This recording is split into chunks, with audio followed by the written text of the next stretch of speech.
Hey guys, Mynock here with mynocksden.com, and today I decided to do a video to show you how I mold stuff.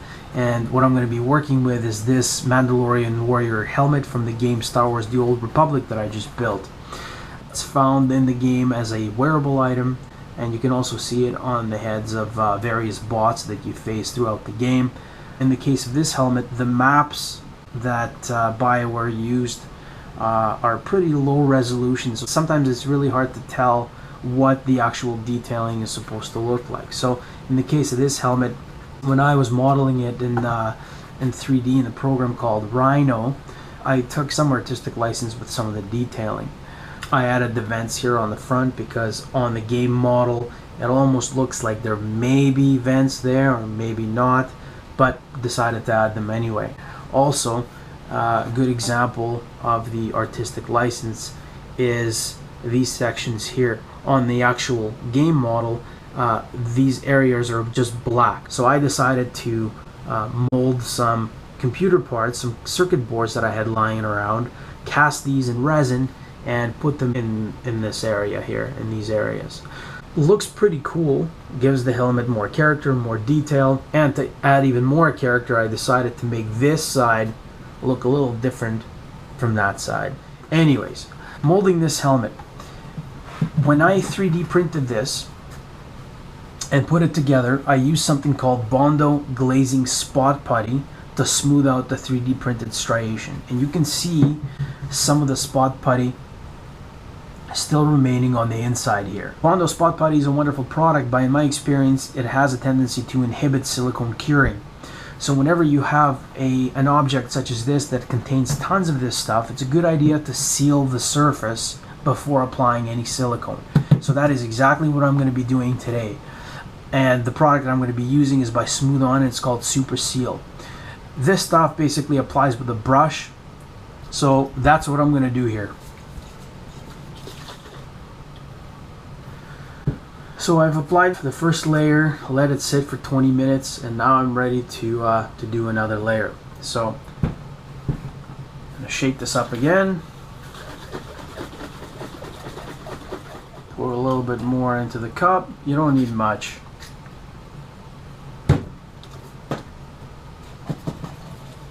And start applying a second coat. Now when this stuff dries, it leaves a soapy film behind, which is how you know that it's working, because it's creating that barrier between the surface and whatever you're going to be doing to that surface. That waxy coat helps fill in any hairline cracks and pores that may be on the surface of your object. So for example, this helmet was primed using Duplicolor self-sealing automotive primer, but like all aerosol products, the surface looks like it's been spray painted, right? Like it's got that granular feel and look. SuperSeal helps smooth that out a little bit, which is a good thing in our case. Now, a perfectly smooth surface isn't necessarily always a great thing, because the final cast of this helmet will be painted, and paint sticks better to surfaces that are rough. So if your object is too smooth, chances are you will have to rough it up a little bit before you paint. The downside to having a rough surface is that if you cold cast this helmet in aluminum, you will have to apply some elbow grease and basically sand the surface very smooth in order to make that cold casting effect, that aluminum, which is what I use, come through and shine like real metals. Anyway, the point is SuperSeal gives you that happy medium, that it makes the object smooth, but not to the point that that you're gonna have to rough it up to make paint stick.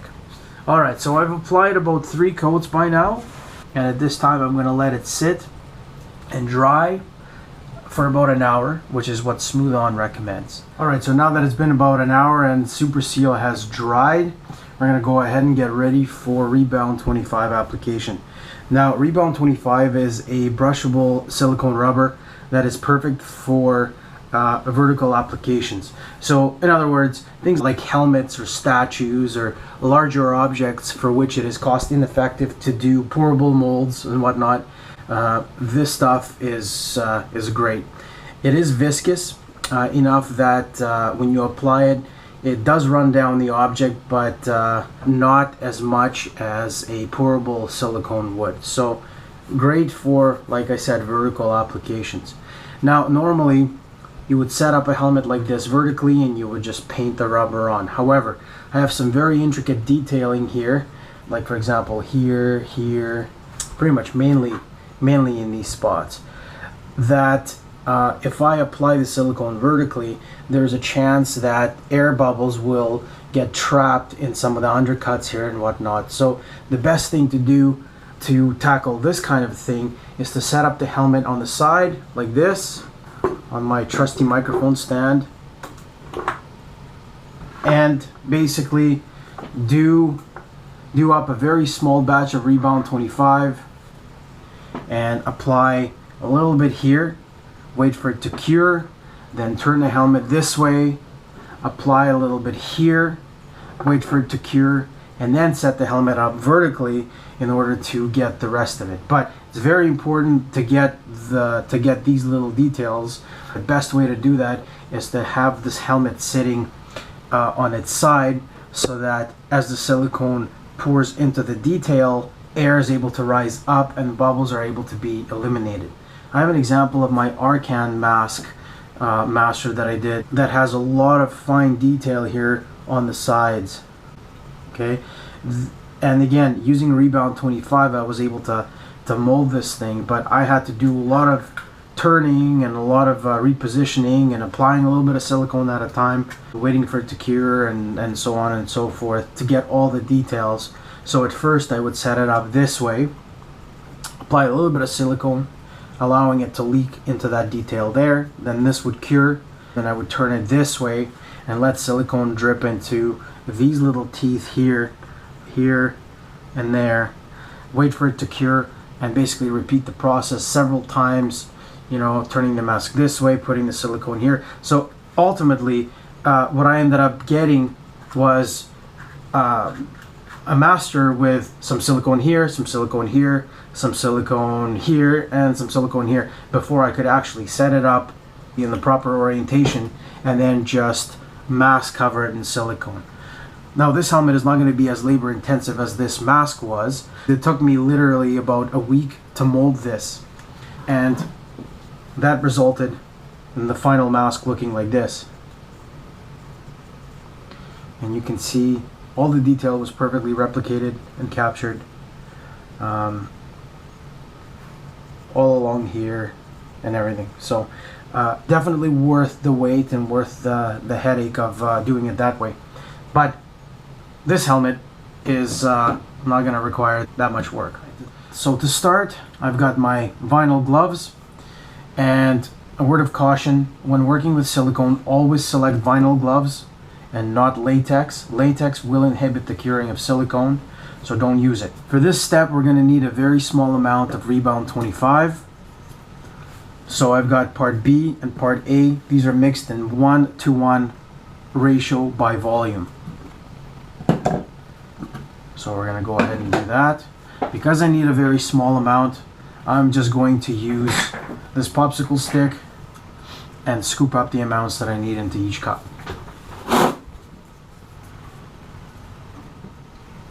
Alright, so I got about a third of this cup full. And now this, part A, do the same thing. That took about, what, 3 or 4 scoops? And this stuff is pretty forgiving if you don't get the volume measurements right. At the end of each batch of silicone, I usually end up with more of part A or part B than the other parts, so clearly I'm not mixing it 100% right, but this stuff is pretty forgiving and it cures well regardless. So anyways, I got my Rebound 25 measured out. So the next step is to combine the two. In later steps, we're going to be adding a compound called Thi-Vex, which is a thickener. At this point, we're just using unadulterated silicone here. So I'm going to combine these two halves. So I got both parts in there. Now I'm going to stir them. Alright, so now that I've got that done, what I do is I use my vacuum chamber and I degas this silicone. So essentially, I draw the air right out of it. This is the pump and this is the vacuum chamber. Now it's pretty dark in this room, so I don't know if the camera's gonna pick anything up here, but we're gonna give it a try. So anyways, once I turn this on, the air is gonna come out of this pot and come out of the silicone. So we're gonna let that go now. I'm trying to use a flashlight here, but I don't know if you'll be able to see anything. But essentially, the silicone starts rising and bubbling, and then as the air vacates, it kind of collapses on itself. Now if you can see here on this pressure gauge, we are at minus 28.5 inches of mercury. At minus 29, it's basically complete vacuum. So we're almost at complete vacuum. This pump is pretty weak, so it might not be able to draw all the air out. Usually stops at around 28.5, just shy of 29, but that's good enough. So I'm going to close the valve here and shut the pump off. I'm going to let that sit for a few minutes and let the air work itself out of the silicone. Now, because this is pretty viscous silicone, it does take a little bit of time for the air to work out of there. If you have pourable silicones like Mold Start 15, for example, that stuff degasses much quicker. But Rebound 25 isn't really made for this, so it takes a little bit of time. And you got to make sure that you don't wait too long, because then the silicone starts curing and therefore becomes much more viscous and harder to apply. So most people don't degas their Rebound 25 silicone because Smooth-On says you don't have to. I do it every single time. I find that even a few little tiny bubbles trapped inside the silicone can potentially ruin a crucial part of your mold, especially when you're dealing with little tiny details like this. A little bubble inside right next to one of those circuit board pieces can ruin the whole thing, in my opinion. This setup, by the way, the vacuum chamber and the vacuum pump, was only about 250 bucks from Amazon, made by this Best Value Vacs company. Great purchase. It's really changed the way that I make my molds. So we're gonna let this go ahead and degas and come back to it once it's done. Smooth-On says that Rebound 25 has a pot life of 20 minutes, which means a workable time of 20 minutes. But that is at a room temperature, which is, what, about 20 to 23 degrees Celsius. In my basement right now it's 17 degrees Celsius, so pot life will increase because of the colder temperature. It grants me a little bit more time to play with this stuff and get it into the right shape. Alright, so after 8 minutes, not a single bubble remains, and we're going to let the air back into the chamber and take out the silicone.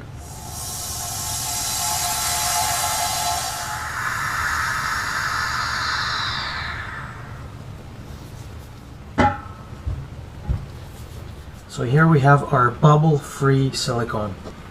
And even though half of its working time is now gone, because it's been about 10 minutes, like I said, because it is cold in my basement, I could probably be working with this stuff for another 10 minutes, probably longer. Another thing that you may have seen in some molding videos is people tend to pour the silicone from a high spot into a low spot, making sure that the stream is pretty narrow. In this case, that doesn't really matter because our silicone has been degassed, and the layer that's going to be covering the detail here is going to be so thin that we will be able to see any bubbles forming and get rid of them accordingly. So I'm just going to layer it down.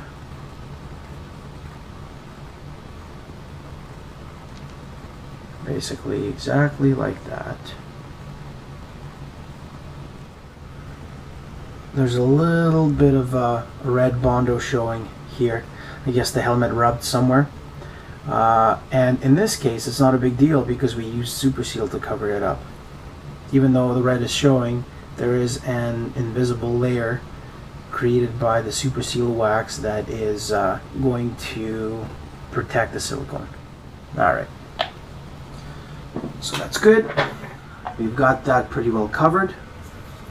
And again, because I'm wearing vinyl gloves, I can take this and I can move it around. Now while I'm here, I'm going to do these little rivets and cover them up. Alright, I can see some bubbles coming out from underneath the, what do we got here? This earpiece. And that's because the earpiece is glued on. So as the silicone is flowing in from this side, it's pushing air out, which is generating these bubbles here. So I'm going to pop them and cover them up. It's pretty much as close as you can humanly get to eliminating air. See, in this spot here, another air bubble appeared, the exact same spot. That is there's a channel forming underneath where the air is moving. So I'm just gonna let this sit here like this for about an hour and a half until it gets tacky. I will come back and I will do the exact same thing while you're waiting for all of this to dry and cure. You can put an incandescent light bulb above it. It generates heat, and heat speeds up the curing of silicone. Alright, since the silicone is starting to set and become much more viscous, I'm going to use my finger and try to get some silicone into this little bolt to capture that detail.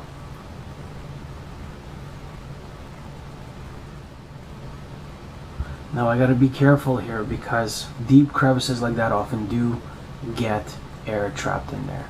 But just to make sure, I'm going to do that and hopefully work some of that air out. The way I'm looking at this now, any air that would have been in these sections here would have already shown itself. Alright, so it's been about an hour and a bit now, and it's still tacky to the touch, but it's very close to being cured. So the heat from the lamp definitely sped up the process. I can leave this alone and flip the helmet to the other side and basically do the exact same thing on this side. The great thing about Rebound 25 is that you can do a coat and then leave it for a week, come back, apply more silicone, and the silicone will stick to itself. We're going to leave that side alone and we're going to move on to this side. Alright, using all fresh supplies, new pair of gloves, 2 3-ounce cups, 1 red solo cup for mixing. We're going to go and basically repeat the previous step of mixing Rebound 25. Okay, now that I'm done mixing, I'm going to do the same thing I did before and vacuum all the air out. Going to close the outside valve and open the inside valve. We're going to let the air drain as before and let this sit for about 10 minutes to make sure all the bubbles are out. Okay, so an important thing to remember about vacuum chambers, if you get one of these things yourself, is that right now the vacuum's been running for about 2-3 minutes and the gauge is showing -29, so we are at near vacuum. And right now the valve is open, so the pump is still drawing or trying to draw air out. If I were to turn this off, oil will shoot out of this pump and go straight in here because there's a negative pressure system that's being created in here. So it's very important that I shut this valve off, cut off the circulation to the pump, and then turn the pump off. Otherwise, we're going to have trouble. So we're going to let this sit now for about 10 minutes as before, 8 to 10 minutes, and let the vacuum do its thing on the air inside the silicone there. 10 minutes later, all the air has been drawn out of the silicone, and it's time to open up the outer valve and let some air inside.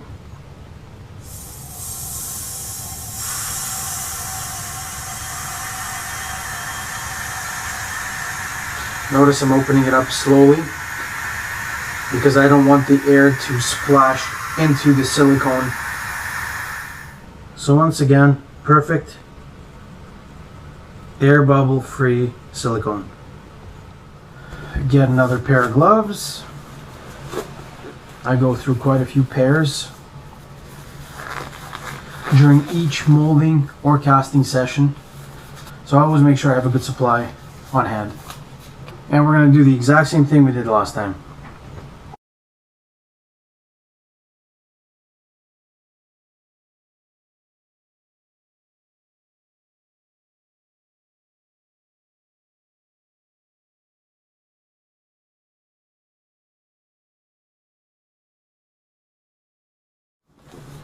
Alright, so now that the two halves, the two sides are done, I'm going to focus on the top. So once again, I have mixed up some Rebound 25, and I've used my vacuum chamber to take the air out of it. I'm going to go ahead and pour this on top. Again, bubbles are not really that big of a concern here at this point because the detail isn't too terribly intricate. So any air that gets trapped in there, I'll be able to pop with a toothpick. Once again, I'm going to salvage the rest of the silicone from here by using my hand and just kind of apply it where I think it's needed. You can see the different drip patterns here. This one's going this way, this one's going this way, and this one's going down. And again, obviously that has to do with the orientation that the helmet was at the time of application. Okay, now I'm going to leave it alone for about an hour again and come back to it once the silicone cured.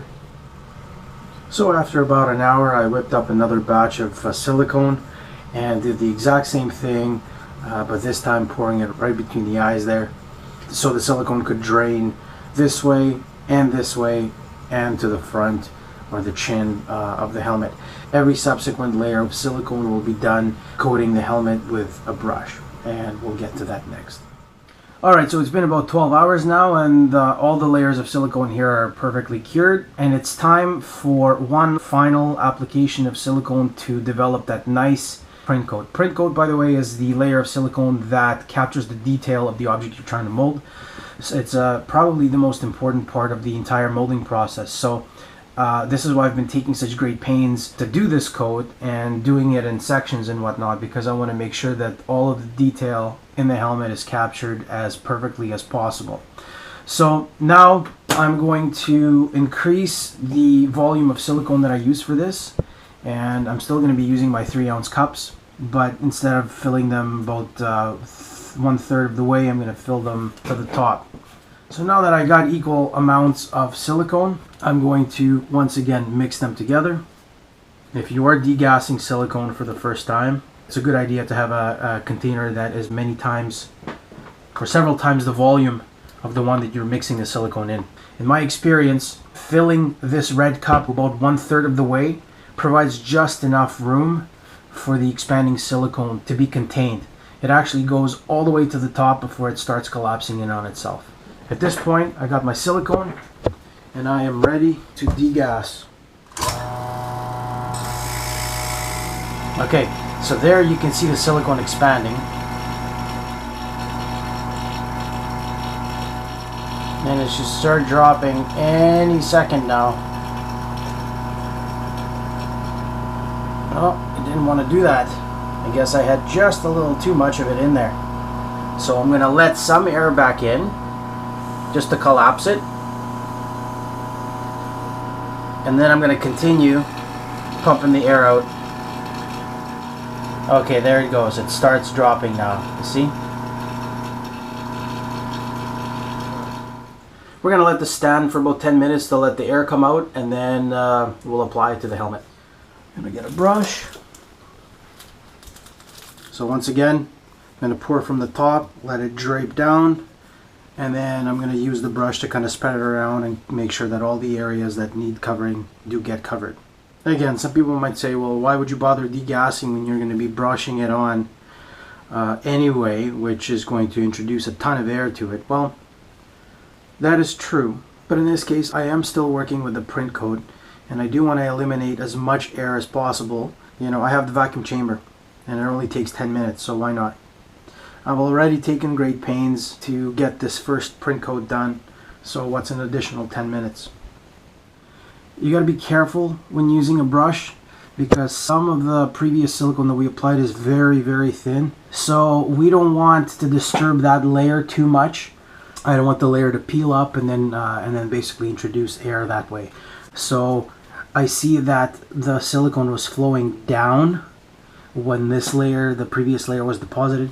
So I'm going to try to brush over it in the same direction. Here we can see that despite all my attempts to get rid of air bubbles, there are 2 air bubbles that got trapped here, but that's not a big deal because this is in the visor. The visor area will be cut out anyway, so not a problem.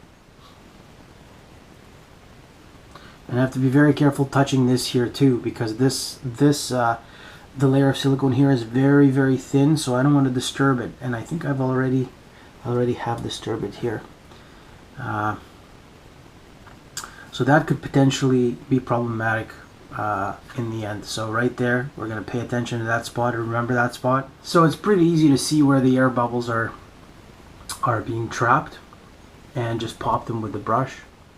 See, I keep touching this area and silicone has peeled up here. So I have to fix that now. I have to address that. I can't start painting silicone over it because we already have a fold there.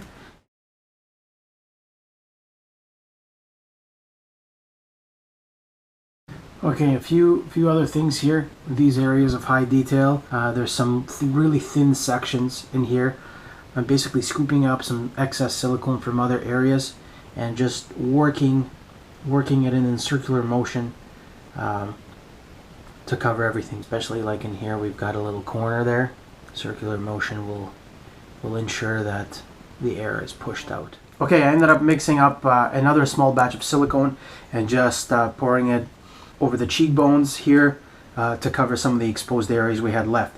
Now the helmet is 100% covered and the print coat is pretty well done. So now we can move on to the next step, which is building up the thickness of the mold. Alright, so it's been about 2 hours now and the silicone, the last layer of silicone that I applied to complete the print coat has cured sufficiently that now I can start building up the thickness of the mold. From now on, I'm not going to worry about degassing the silicone, and in fact I'm going to be adding something called Thi-Vex, which is a silicone thickener to increase the viscosity of the silicone. This is Thi-Vex right here. A few drops of this stuff will turn a batch of silicone into a paste-like substance, so very few drops needed. Now in the past I would build up layers of silicone without adding any pigment to the silicone. However, I found that after a while, especially when the layers get so thick that you can't see the model underneath, it's very difficult to gauge how thick your mold is. So what I've started doing lately is adding some dye into the silicone, which changes its color. That way when you're applying extra layers, you can easily tell where you need to build up and where you've got sufficient coverage. So first things first, I'm going to measure out some Rebound 25, and from now on I'm not going to be working with 3-ounce cups, but I'm going to be using the red cups, and because we want to start building up thickness. Next thing I'm going to do is I'm going to add some of this stuff here. It's called Silc-Pig, and this is a black colored pigment. So the more I add of this stuff, the darker it's going to get, and it's going to give us kind of a brownish purple color. I'm going to add this to part A.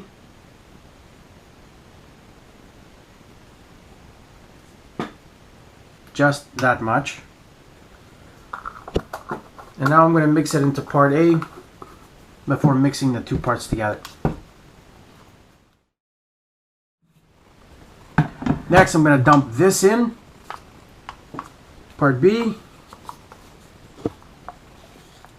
and I'm going to add a few drops of this Thi-Vex silicone thickener because now I want to start building up the layers of silicone. And for vertical application, adding just a squirt of this stuff will thicken the silicone sufficiently. Okay, so now that I've got that mixed pretty well, honestly the best thing, guys, for applying this stuff is just using your hands.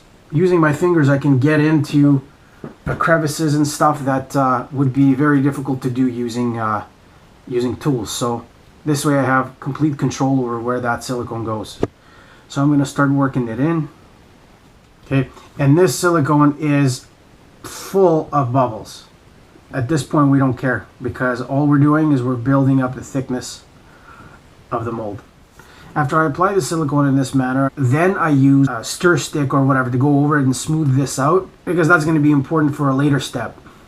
As I'm doing this, it's a good time to mention that this is going to be a one-part mold, meaning that there's not going to be two halves coming together.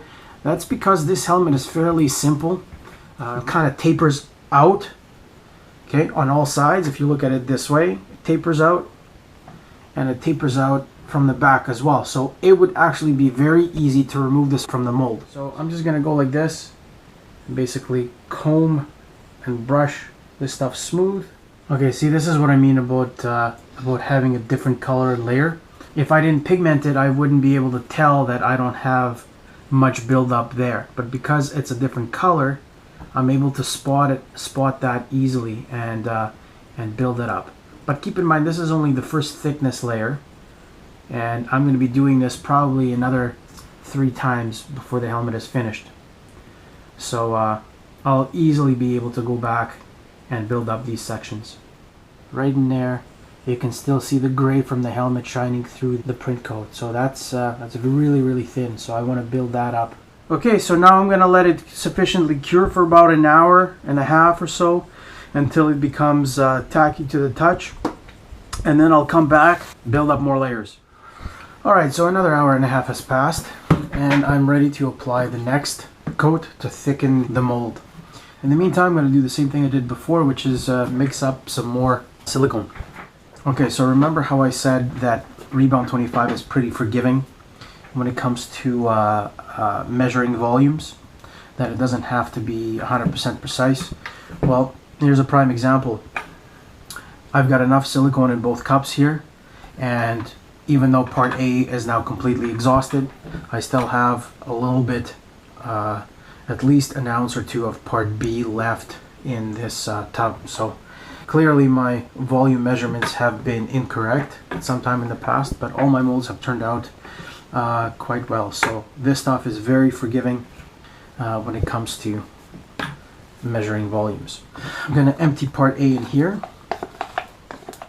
Now I'm going to add a little bit of pigment to this. I'm going to add a little more than last time, and that will help distinguish between the layers as I'm applying new coats. Alright, so mix all this up. It's a pretty horrible looking color, but that doesn't really matter. Okay, so just as I predicted, this layer is going to be much darker than the layer before it, so it'll be very easy to see where I need to coat. Now I'm adding some Thi-Vex thickener. Mix that in really good. I want this layer to be thick. Okay, I think we're pretty well done there. Using my gloves, my hand here, see, this stuff is pretty thick. It's just hanging off and not dripping. At this stage of the game, that's what you want. Okay, so now, no brush, just with my hand, I'm gonna start smearing this stuff on. And again, working it into spots where I'm noticing still the old layer, the orange layer, coming through.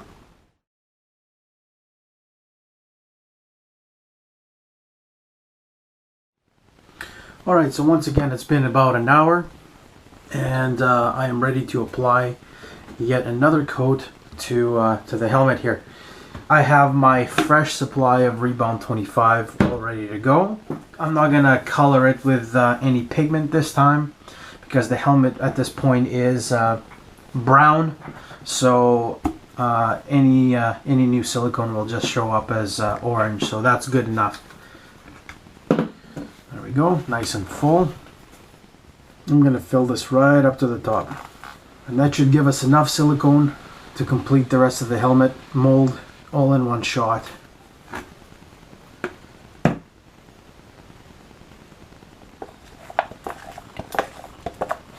If I was doing the print coat, I would be a lot more careful about the cleanliness of the container I'm working with, but because this is for a subsequent thickness coat, I'm not really too worried. We don't want the mold to be too thick, because if it is, then it's going to make pulling a helmet out of that mold very difficult. Okay, so now I've mixed it all together. Now I'm gonna squirt a little bit of Thi-Vex in there. This stuff is really difficult to mix once it sets in. Even after adding all that Thi-Vex, it's still a little bit runny. So I'm gonna add a little bit more in and see if we can thicken it up a little bit more. I will apply this exactly the same way as before by using my fingers.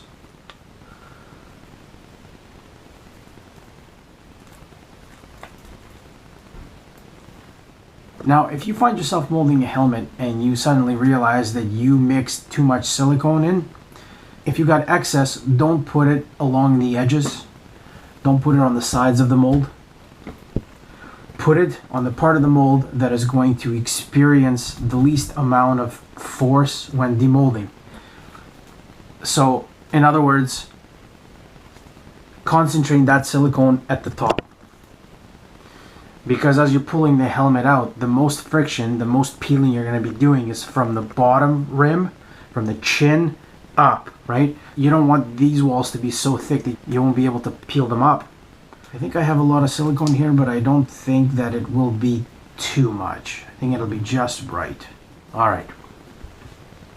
Smoothing time. This is the front of the helmet now, and I remember last time that the cheekbones were pretty thin, so I'm gonna make sure that this area is nice and thick, so that the chances of the mold being damaged or ripping during casting is reduced. So on the sides here, the walls were being built up pretty well. Everything was pretty thick already, so I'm just gonna leave that as is. The chin was also pretty thin, so I am going to build it up a little bit more here. Gotta make sure that the thickness here is adequate.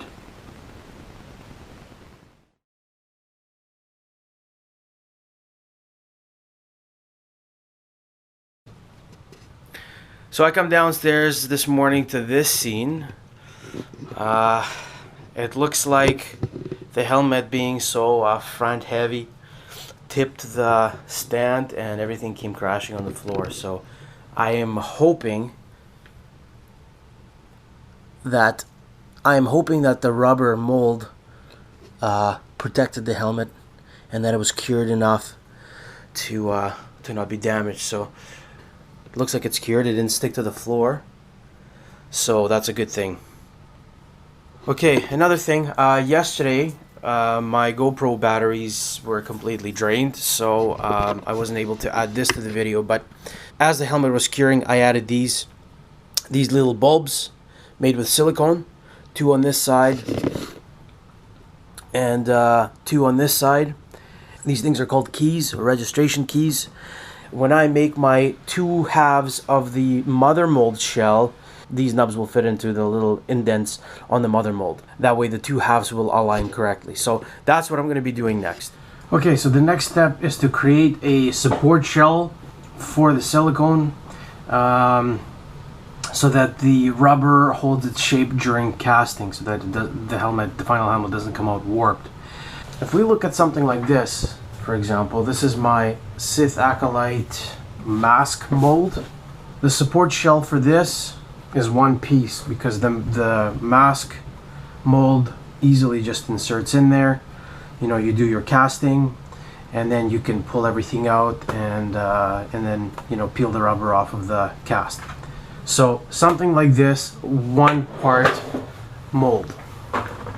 Now a 1 part support shell for something like this would be impractical because of its size and shape. So I'm gonna do a 2 part shell. Basically do a shell on 1 half and on the other half, and then the 2 will be held together with bungee cords or bolts or what have you. So, but first things first, before I even create a shell, I have to make something called a separator wall. So for that, I'm going to use Plasticine. And the separator wall does exactly what the name suggests. It separates the two halves of the support shell. There's about $100 worth of Plasticine in this box, and this stuff is awesome. I've had it since I started making props, and I've reused it for dozens of projects. So you want to get this wall built as close to the middle of the helmet as possible. It doesn't have to be perfect, but you want the two halves to be fairly symmetrical. Now that I have this built, I'm going to put a bunch of these little guys, these little knobs on. So when the Plasti-Paste goes on and covers these, it's going to capture them as a negative image. And that's going to be very important for alignment of the two halves once I do the other half. So we'll get this done and move on to applying Plasti-Paste. Alright, so here we got our Plasti-Paste. I'm going to grab a bucket from yesterday, peel the silicone skin off of it so I can reuse it. Okay, a few words about Plasti-Paste. Smooth On says that it should be mixed in a by volume ratio of 1 part A to 3 parts B. The problem with that is that part B is a paste,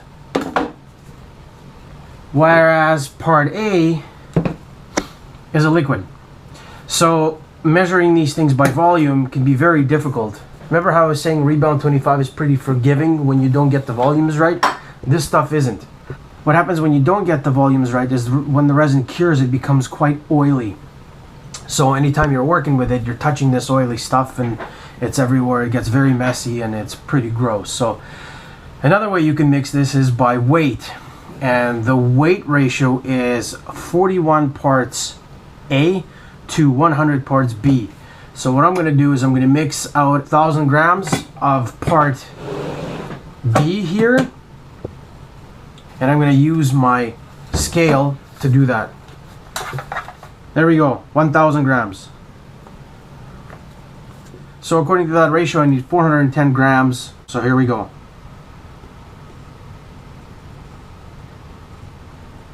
Alright, 410. What's the best way to mix it? You guessed it, with your hand.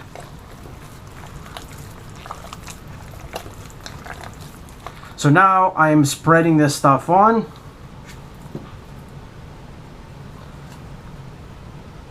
When Plasti-Paste cures, all these types of little edges and these little protrusions become razor sharp. So when this stuff gets to be pretty tacky and still soft, I just go over the mold and I flatten all these little spikes. That way I don't have to sand anything afterwards. Okay, so it's been about an hour and a little bit now. And Plasti-Paste is cured. It will reach its final hardness over the next few hours, but right now it's sufficient enough for us to work with. So I'm going to spin this around and peel away the Plasticine. Plasti-Paste doesn't stick to it, so you can just peel it off like this. Okay, so now that I got my Plasticine off and back into my box for use at a later time, I'm going to trim some of this excess flashing on the top just to clean it up a little bit. It's still soft enough that I can cut it with scissors. Over the next hour or so, it won't be. So this is a good time to trim whatever it is you got to trim. Alright, so the next step, and the very important step, is to coat the inside of the separator wall with a releasing agent, so that when I apply the second half of the Plasti-Paste shell, that it doesn't fuse with the first. So I'm going to take the helmet to the garage and soak this area with mold release. And I'm going to be using Man Ease Release 200 mold release that I use for all my casting and molding.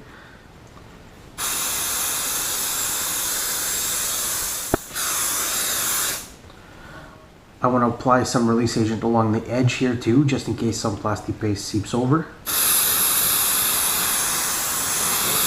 And it's a good idea to soak this. Really soak it, because there's a lot of holes and a lot of pores and stuff like that. You want this stuff to get in there. Okay, gonna let that sit for a few minutes and continue working on it. Alright, I'm now ready to apply the next layer of Plasti-Paste, and once again I'm going to do 1 kilogram of part B to 410 grams of part A. Now I'm going to apply the second coating, which will complete this long process that's lasted 3 days so far.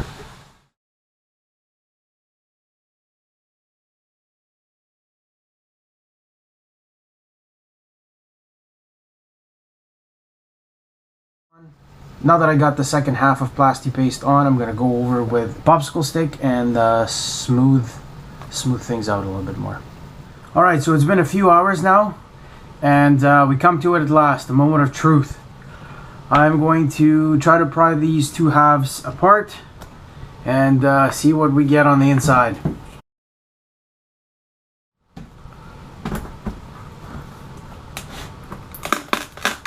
There we go. And the two parts are apart. Great. Okay. So we've got our mother mold that can go back together just like that. Just gonna have to clean it up, get rid of some of this chipping. But we've got the main mother mold here. And now the most important part. I always get a little nervous when I get to this stage. Like I said, moment of truth. Here we go. Very carefully I'm going to, especially the detailing on the side, the detailing that I took so much care to mold. I'm going to make sure that I demold this very carefully. Some silicone got really deep into that crack, so I'm going to help this along and help pull that out. I will clean that up afterwards, but right now I don't want anything to rip. And you can see when the helmet fell, it did crack right there, but that's okay because the mold itself wasn't affected. So that's good.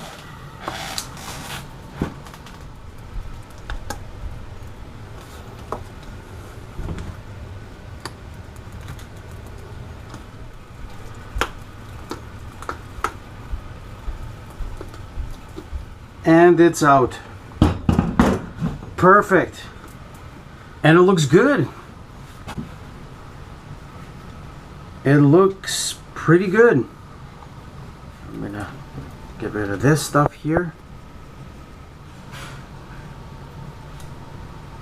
It looks like the computer parts came out looking quite nice. That bolt hole is a little too deep. If I don't trim it down, there's a good chance that this silicone will rip during molding anyway because it's really thin. So I'm just going to trim that down. Ear computer parts on this side. The helmet, when it fell on the floor, it cracked right there. And right in the chin here, there's a bit of a crack here. Thank the gods that the print coat was done when this happened, because otherwise the entire thing would have been ruined. So I'm really glad that if that had to happen, that it happened at the right time. So here we are, guys, a fully finished helmet mold that is now ready for slush casting. We've come to the end of this video, and I'm happy to report that this molding session is a success story. You've got the original helmet master, and then here you have a perfect replica of this helmet cast out of 65D resin, pigmented with black dye, which makes it come out dark gray like this. Now remember how I touched the mold at one point and peeled up a section here? Well, there it is. See? It is kind of uneven, but it's nothing that can't be fixed with a little bit of sandpaper. So not that big of a deal. But everywhere else, the detail has been perfectly captured. My main concern was these areas here, and they came out flawless. Perfect detail. No bubbles, no imperfections whatsoever. All that extra work of rotating the helmet this way and that to make sure that we get the best possible coverage really paid off. So I'm really happy with that. The next video I'm going to do will be on how to cast. So I'm going to be using this same mold to cast another one of these helmets and show you how I do that. Alright guys, thanks for watching. And once again, check out my website mynocksdan.com for more cool projects and Star Wars The Old Republic inspired props.